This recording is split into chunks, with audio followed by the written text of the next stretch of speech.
Welcome again all to the 34th episode of STEM Girls Talkshow, and I welcome Dr. Elizabeth Ife Omodanisi. Hope I Thank you. am spelling well your name.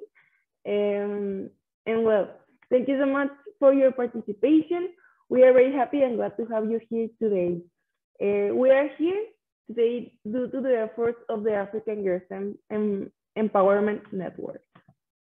And well, as we do on every talk show, I will start reading our introduction to give like a formal beginning. Okay. Women, as we know, are no less than any men in any field. Over time, we have seen several examples of women excelling in various STEM fields and serving the society for the larger cause. We at the STEM Girls Initiative aims to groom girls with the same kind of inspiration and see that hard to excel in STEM fields and do their best. This talk show is a platform from the women in STEM to talk to the girls aspiring to excel in it. We are sure that after hearing from our guests, all the audience will be inspired to reach the stars. During this talk show, we will be conversing with a woman in the field of science, technology, engineering, and mathematics. A woman who has made her mark and now graciously taking the time to tell us about her journey and share with us her wisdom. So, I am happy to introduce you to our guest today, that, as I said before, is Dr. Elizabeth Ife Omodanisi. I will read your introduction, Doctor. And Dr. Elizabeth is a researcher. She is currently at the Cape Peninsula University of Technology as a postdoctoral fellow in the Department of Biotechnology, Cape Town, South Africa. She holds a BSc degree in biochemistry from Bowen University, Osun State, Nigeria, and a master's degree in biochemistry specializing in molecular drug metabolism and toxicology at the University of Ibadan, Nigeria, with a PhD grade. She lectured biochemistry at Bowen University, Mountaintop University, Nigeria, and Seaput, and supervised students. In 2017, she completed her doctoral studies in biomedical technology in diabetic and phytomedicine research at Seaput.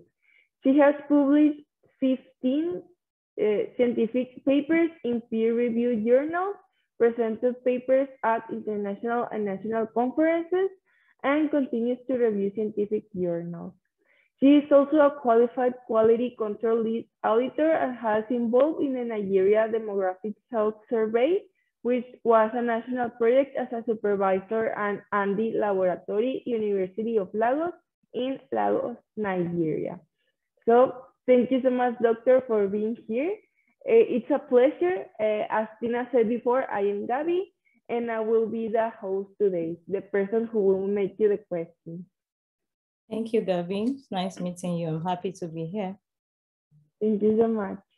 So, do you want to start now? Yeah. Perfect. Okay, we will start with the questions. If you want to share your screen at any time, you can tell me and I can give you access to it. Okay. So now we will start with the questions. And the first question is, what is your field of study and what got you interested in it? Let me introduce myself. I'm Dr. Elizabeth Ife Omodanisi. I just recently got married, so my surname has changed to Oludadepo. But when I received this invite, I wasn't, my name had not yet changed then. So thank you for the invite. My field of study, I'm a biochemist. I'm a researcher and I'm a lecturer. My chosen field of research has been sciences right from when I was growing up. And one of the things that encouraged me to read sciences was maybe my background, my family. My dad is an engineer. My mom was also a teacher. So it was something that I was endeared to. And growing up, I like things I can do, be able to practice things. And so, yeah, and coming to sciences, when I was in school, my matric, so my WAEC undergrad, I decided to study sciences because I love being in the lab. I like doing things, mixing chemicals, seeing the reactions. I'm attracted to things I can see. And that gave me an opportunity to be able to read science. Thank you so much.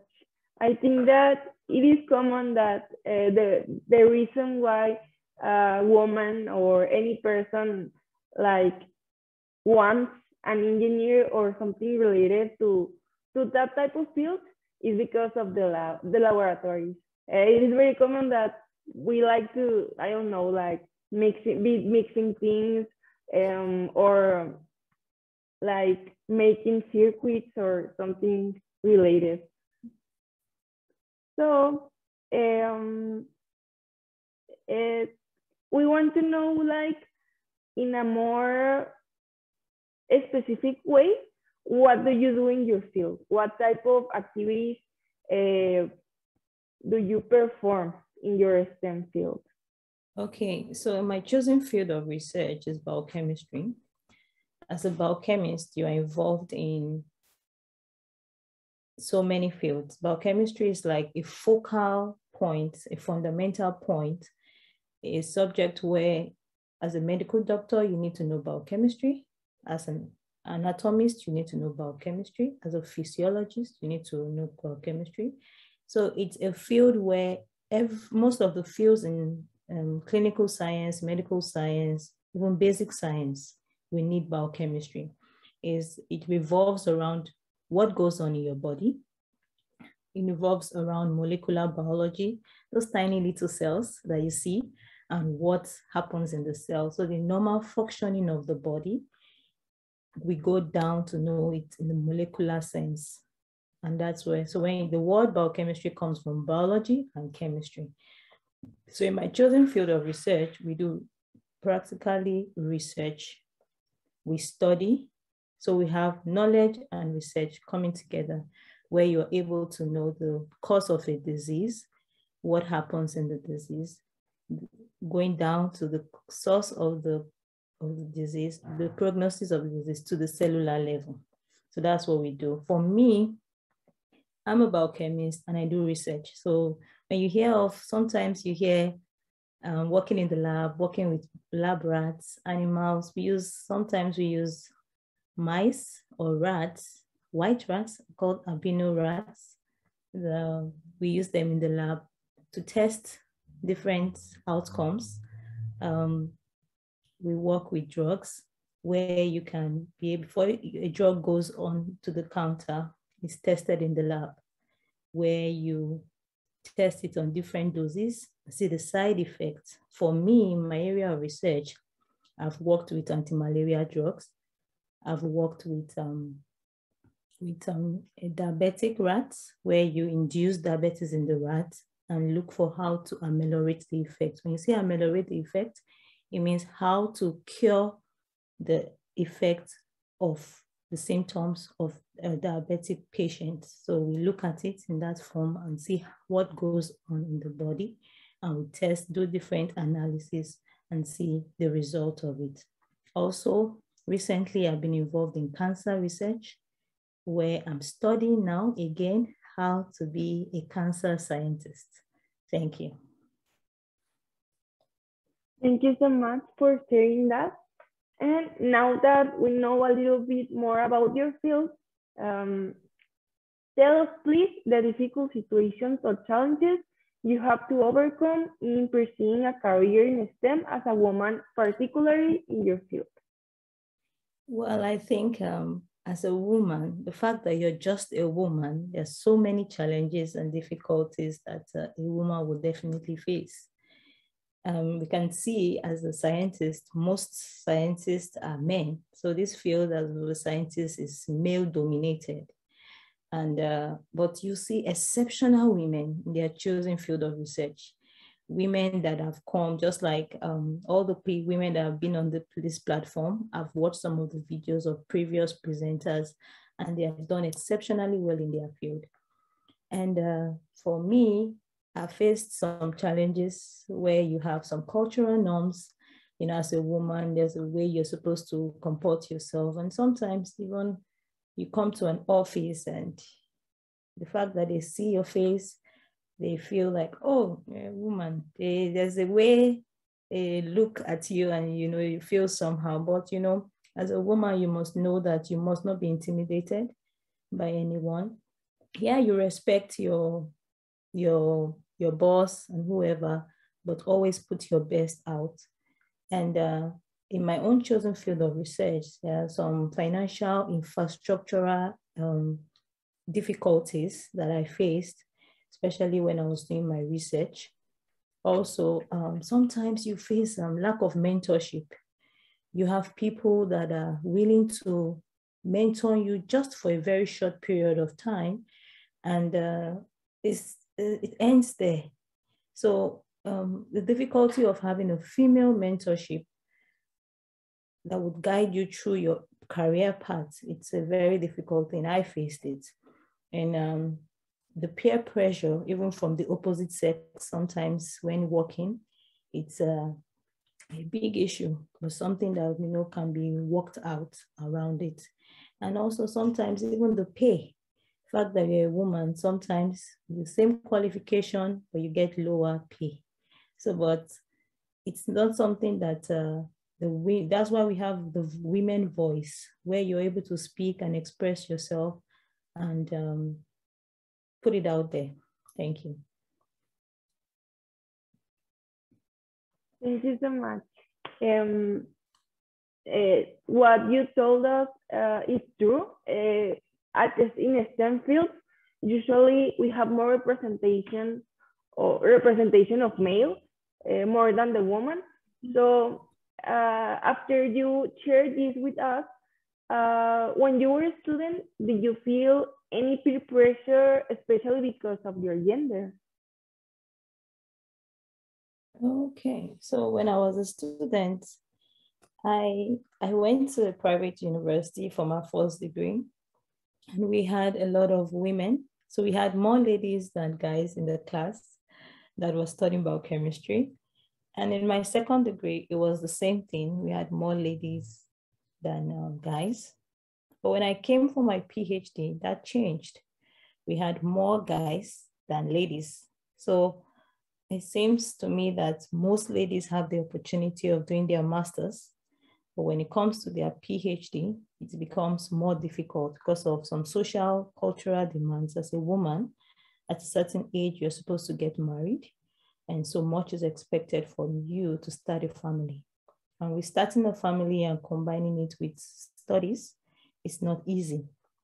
So for me, I actually faced some challenges, but at some point I started asking myself that why is it that we have all guys? So my supervisor, I had a co-supervisor and a supervisor, they were men. The colleagues that were working in the lab, all of them were men, except maybe few ladies that just finished their masters then. And so while I was doing my PhD, we had more men than women that were working in the lab. But it was interesting because they were very helpful, guiding me through the process, advising me. They were very patient with me. So I was blessed with wonderful men around me while I was studying. So they were able to help me, guide me. And sometimes because you're a woman, there's a soft landing they give you where they are patient with you to probably finish an analysis, and they wait for you to be able to finish, wrap up with whatever you're doing. So even the lab manager was also a man. So, but it was interesting that they were very helpful. So I didn't feel any, but sometimes, you know, we cannot erase the stereotype that we receive. Sometimes you go out there and you're going for a presentation, you kind of get intimidated with the people you meet, the people you see, but it's not something that cannot be worked around. Thank you. Thank you so much. And now, as we know, not all the time the problems that we affront as women in the STEM fields are social. sometimes we can have economic problems. So is there any scholarship or other opportunities for young girls or young women pursuing a career in STEM? There's so many scholarships and opportunities available for women. And, even now, when you see an application for women, you see, and it's exceptionally, they say women are advised to apply or women can apply. So you see that most scholarships now encourage women to apply for them and also give them the opportunity to be able to, apply. Even people that are disabled are encouraged to apply, either male or female. So there's so many opportunities. Now it depends on the country of choice. If you're going to school outside of Africa, you're going to Europe, you're going to the US, you have to go to the university and find out what applications are opened and what scholarship is available for such applications. That is one. Two, there are international bodies, depending on the country, that give scholarships. But the thing is that if you're applying for scholarship and you're applying it for next year, you have to start this year or even 2 years ahead. Look for your choice of course. Look for the scholarship available. Like now, with COVID, we have most research that I've sponsored now are COVID or health related. That's where the money is being pumped into. So take, for instance, someone who wants to do, you're in the field of science, you're a biochemist, you must narrow your research to include issues surrounding COVID, health-related issues, community issues, mental health issues that will create a balance and be able to solve problems. COVID has caused its own challenges, but how can you solve problems? How can you create a solution? Because everyone is looking for a solution. Solutions is in high demand. So you as a scientist, you have to create a solution to the problems and the challenges that are there. So there are so many scholarships available. Like in South Africa, where I'm doing my postdoc, we have NRF. It's a body that sponsors research for both nationals and international students. In the US, you have their own bodies that are able to sponsor research. So sometimes they give you a full research. Sometimes the tuition is being paid for upkeep you source from. And sometimes you can even hold two scholarship positions at the same time. Maybe one is covering your tuition fee and the other one is covering your upkeep. So those are very, very important. And, as a scientist, sometimes you can have a scholarship that covers all your tuition fee, and sometimes it covers all your lab work. So for those who want to do lab works, can be able to get good experiments carried out without paying a dime. So those are very important opportunities. But one thing with applications for scholarship, you need to be very patient, and it requires a lot of time to apply for them, because you have to apply for them, you have to fill forms, and most of them are done online. So you have to fill those forms, you have to be very diligent, and you have to use very simple languages so that the people who are going to read it will understand what you're saying. Now you have to be very persistent, because sometimes the first time you apply, you don't get it. But most of the time, the second time you make attempt, or even the third time, you get it. So you must be very persistent, you must be focused, and don't give up. Because I know of myself and also people, there was a conference I wanted to attend to, and I just went online and I saw it. I didn't know whether I was going to be given, and I applied for it, followed all the procedures, and I got it. And I was so excited because it helped me to be able to attend the conference and to be able to have some little things afterwards. Thank you. Thank you so much. I like a lot the last thing you said before, because it is not easy. You have to make like a lot of work to be able to have all the opportunities that you want. So thank you so much for sharing that. And now, what job and career opportunities are there for girls who want to study something relating to your field? Okay, so my field is biochemistry. And I remember I said earlier that it's a beautiful course to read in the university.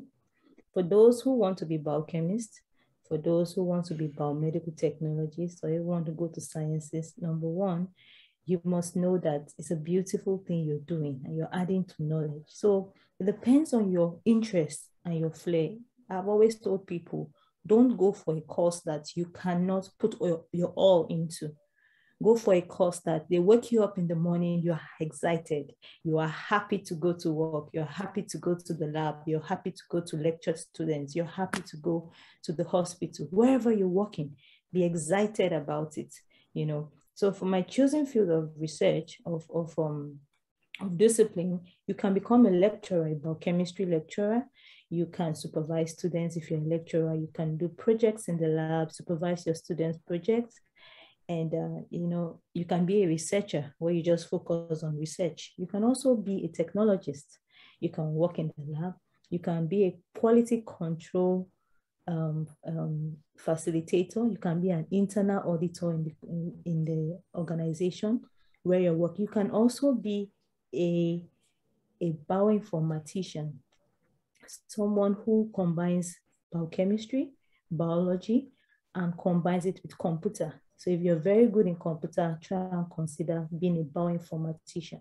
You can also be a forensic investigator where you can use fingerprints from people, you know, blood samples from people, analyze it, trace it via their DNA, and get who is the person who has committed a particular crime. So there are beautiful opportunities. You can also work in the pharmaceutical industry where you're able to assist them in drug development, testing of new drugs. So there are beautiful places you can work as a biochemist. Thank you. Thank you so much. It is a very interesting field. So now that you shared with us what your field is, all the opportunities that we have in that field, what would you consider to be your greatest achievement as a STEM woman? Oh, for me, I think the opportunities I've gotten as a woman has been very, very helpful. I've gotten opportunities to have scholarship, and those scholarships has really helped me. And the opportunity to become a lecturer. I've lectured in Bowen University in Nigeria, the private university. I've also lectured in another private university in Nigeria, Mountaintop University.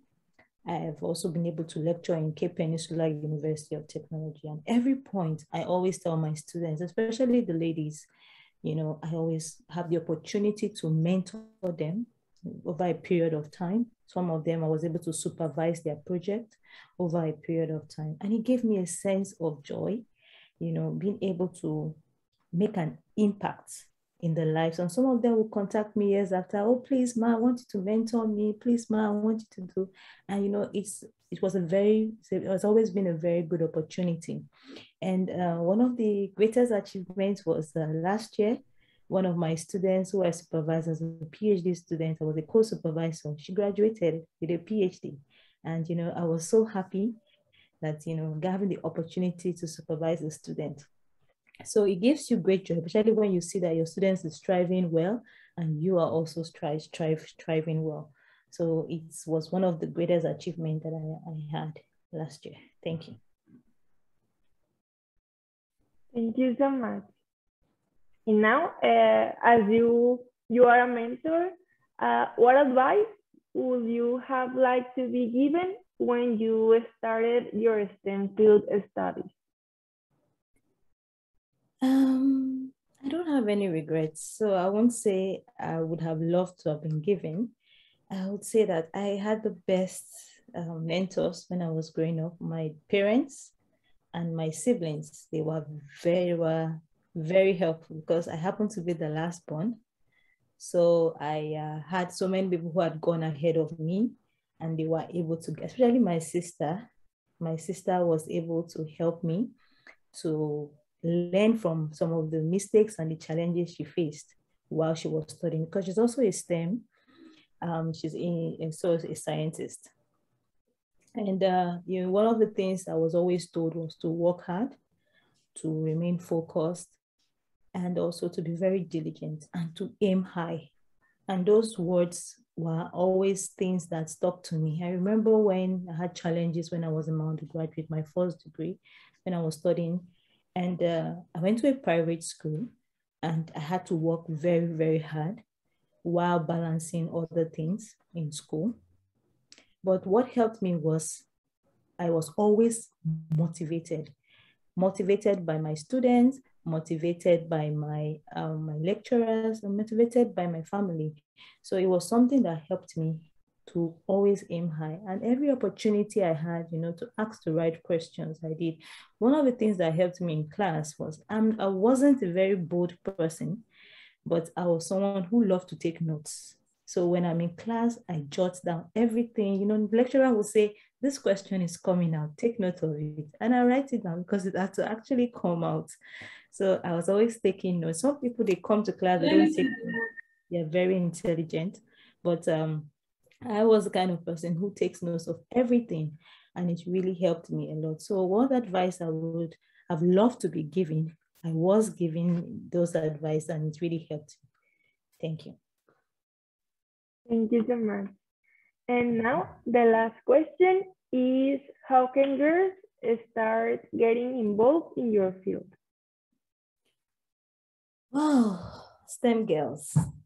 This is a heart-to-heart talk with you guys. And to read science makes you naturally intelligent. It gives you like an advantage, knowing fully well that just the fact that you're studying chemistry, biology, physics, mathematics makes your brain intelligent.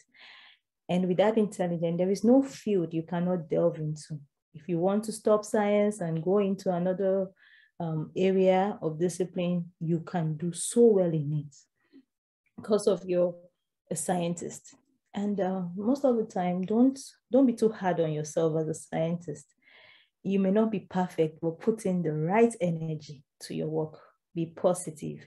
And don't think about, I want to acquire skills. Yeah, good to acquire skills, but have the right attitude and seize every opportunity. Set goals, seek every opportunity, and put yourself first. Also, you must have the right attitude to your studies. There's so many distractions. Our phone is a major distraction already. Social media is a major distraction. But when you're having exams, please put off your phone. If you have to leave WhatsApp for a while, leave WhatsApp, leave Instagram, and focus. When you're done with your exams, you can go back to all of this. And always seek to add knowledge. Don't think of what you will benefit from. Maybe you're working, you're schooling. During holidays, you can also do a job. You can volunteer for free. You can do a job and aim to be the best.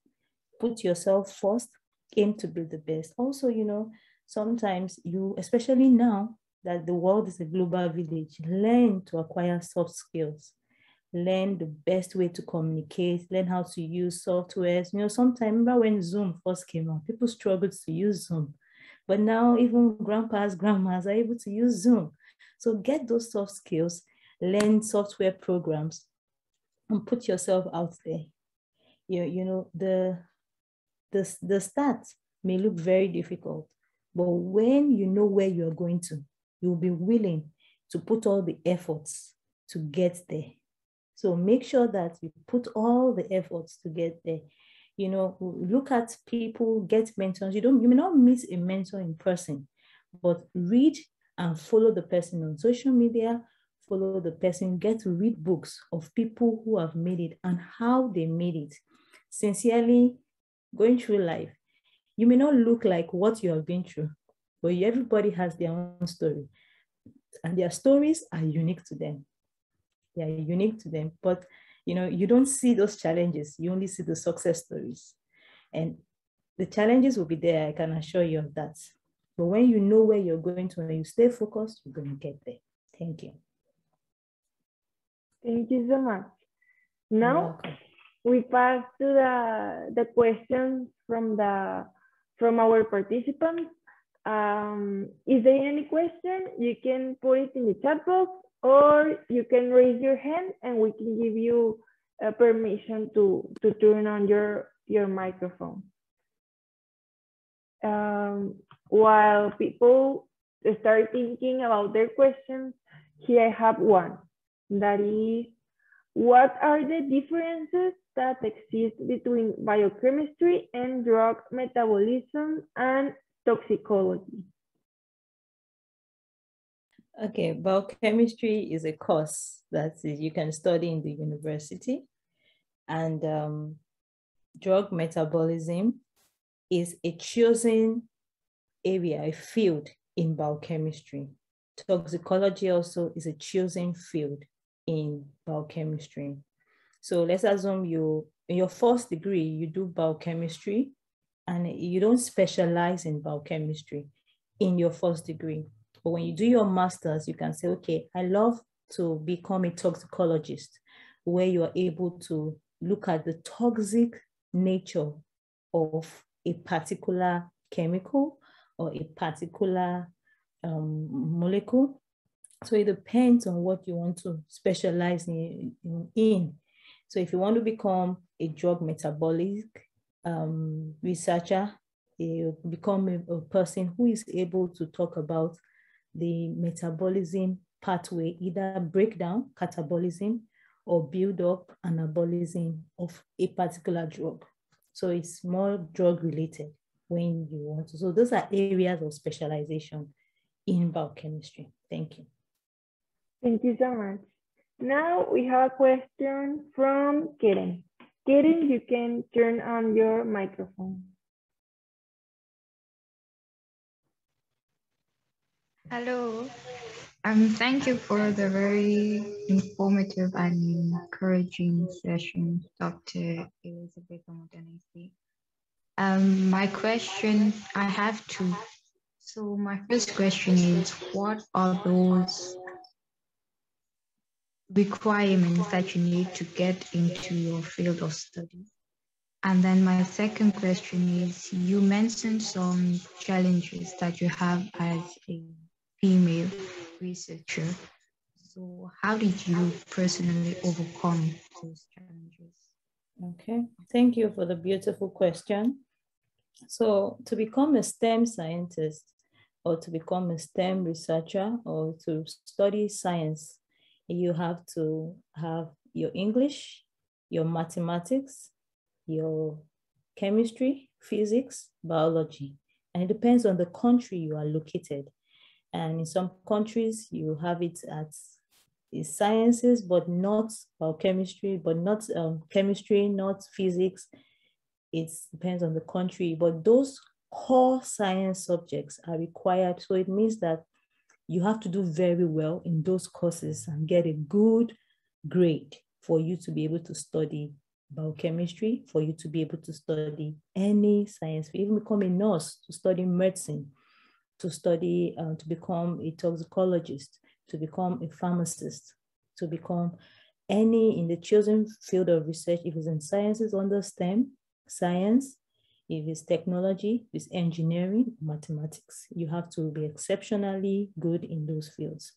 Thank you. Then your second question is how I overcame those challenges. Sincerely, I'm a Christian and God has really helped me. So I would say I overcame it through the help of God. That's one. Two, I come from a family that are very interested in academics. So my family really supported me right from when I decided to further my education after getting my first degree. So they were able to support me. And for those who may not have family support, there's always so many other people, especially mentors. That's why I always emphasize the fact that you need a mentor. You need somebody who can guide you, even in your choice of career. You know, you have so many people and they are almost in their final year in secondary school, high school, and they have no idea of what they want to study. They have options, but they don't know exactly what they want to study. So you need a mentor who will guide you in your choice. I experienced that. I remember when I was in high school, I was confused. At some point, I wanted to be an architect. At some point, I wanted to be a physicist. You know, at a point, I wanted to be a computer scientist. I had so many options, and I was distracted. I didn't know what to do. But you know, something helped me. I went for counseling.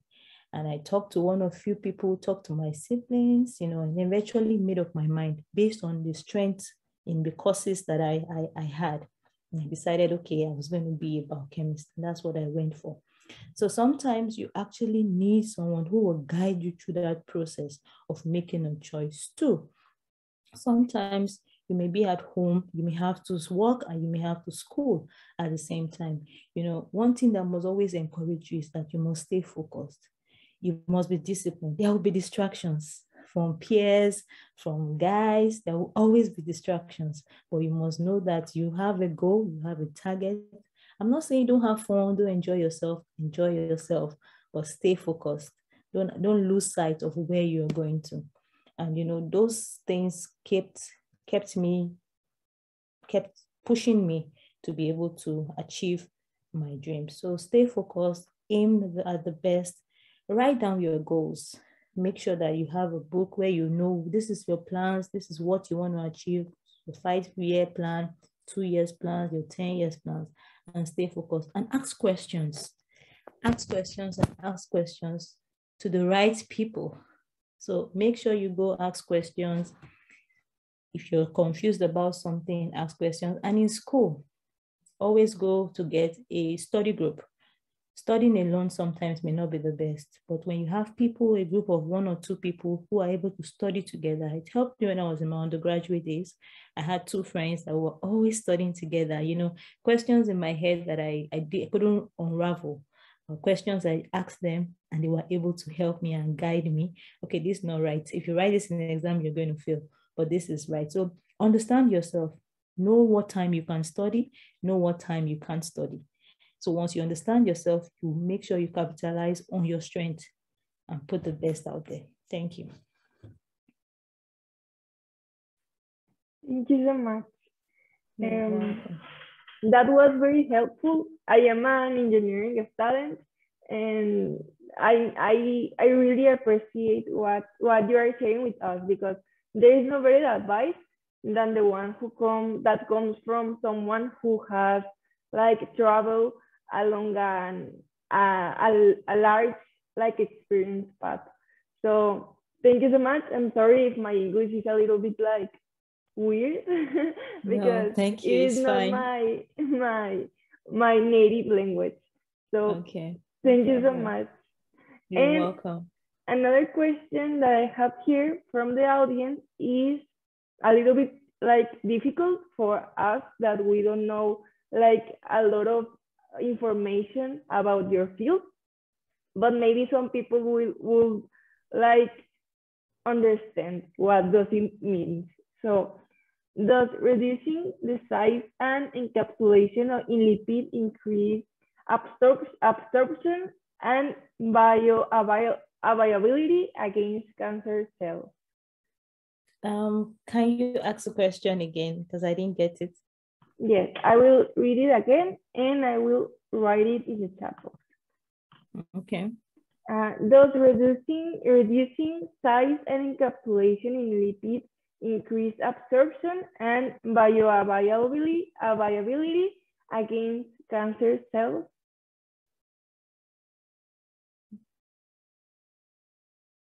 There is a question in the chat box also. Oh, okay.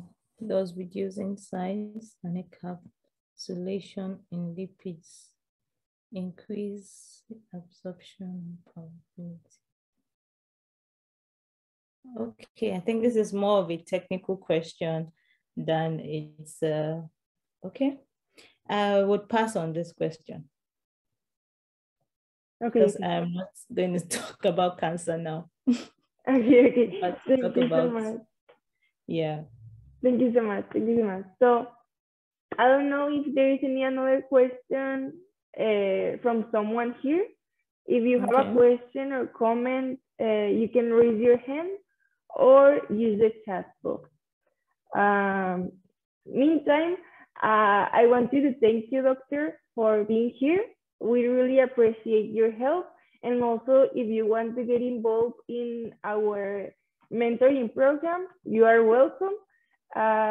We want to make a change, also helping girls along their path to give them advice so they can continue with their career path, so they can focus on what they like, understand subjects that maybe are tough for them in school and another thing. So if you are interested in our mentoring program, you can contact us. Yeah, I have also signed up already to be one of the mentors. So you can check for my details in your biodata. Thank you so much. Okay. You're welcome. Thank you so much. Thank you very much, Ma. You're welcome. We are honored to have you. Honestly, your words are such an inspiring one. I'm happy to hear that.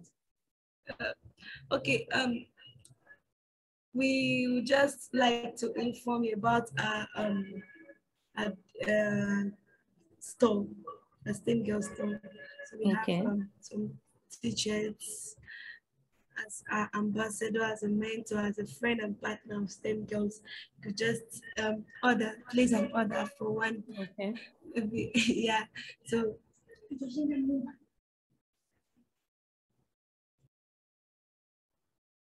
and also our platform for donation is still there. So if you have any speaker in this field also that you think will be interested in being hosted, also you can just refer to us as well. Okay, that's nice. I will. Sure. So I'll drop you the WhatsApp link to join mentorship group. Also. Okay. Yeah. So although we've not started we are still on the campaign for that. So we're still working on that to gather up the more girls to participate on this mentorship program as well. Okay. Yeah. So thank you very much for honoring that invitation. You're very welcome. All right. So we look forward to having you. Yeah. Maybe subsequently. No problem. In our summits, webinars as well. No problem. Thank you very much for inviting me. Thank you for an opportunity. I don't know how you found me, but it's nice to be able to talk to young ladies about science and share my own experience. Thank you. Yeah, thank you too. Thank you so much. I don't know if you would like to say a last advice or a conclusion or something to end with the talk show. Well, I would love to say that there are very many opportunities out there for young ladies, for people who are watching now and people that will watch later. There are so many opportunities out there, but you have to go ahead to search for them. You have to look for those opportunities. And when you get it, please don't be selfish. Tell others about it and share information. Most of the information that will come across to you will be a lifesaver for someone else. You may not need it, but somebody else would need it. So there are always many platforms that you can share information to. And I also want to say that, you are a product of the choices that you make. You make a good choice, you have to live with it. You make a bad choice, you live with it. So try to make good choices. And before you make those choices, if you're a Christian or you have a relationship with God, pray about them. God will guide you through those choices that you make. And the sky is just the starting point. So aim high and make sure that you share your success story with me. Thank you. Thank you so much again for your participation, and we hope to see you again. You're welcome. Now, we'll proceed with the presentation. Here is a quote that is very important for us because the word female, when inserted in front of something, is always with a note of surprise. Female COO, female pilot, female surgeon, as if the gender implies surprise. One day, they won't be female leaders, they will just be leaders. And it is very important because we want the quality in the opportunities. We want to be part of the STEM field, not like the unique part. So here's a quote to make to think a little bit of our situation. And now this show was hosted by African Girls Empowerment Network, or AGE Network. Here are our focus areas, we are in the girls education area with the STEM Girls Initiative. And here's our mission, that is at the end, inspire, connect, and answer. If you want to get involved, you can become a STEM girl, a mentor volunteer. That is the thing that we were talking about like minutes ago. You can become a partner friend, a donor, and an ambassador. That is the person who represents us in public with partner and friends, and they talk about what we do. You can also get our merch. We have like shirts and things that have our logo. If you want more information, you can ask us. But we want the help of the community to start like sharing what we do at the STEM Girls Initiative, so we can have a more bigger, higher impact. Here is how you can stay connected. Here is our email, Facebook, Twitter, and WhatsApp. And you can also find us in Instagram as our Twitter account. So this is the end of the talk show. Thank you all for participating. See you next time and have a wonderful day. Thank you. Thank you. Thank you, everyone. Bye, everyone. Bye.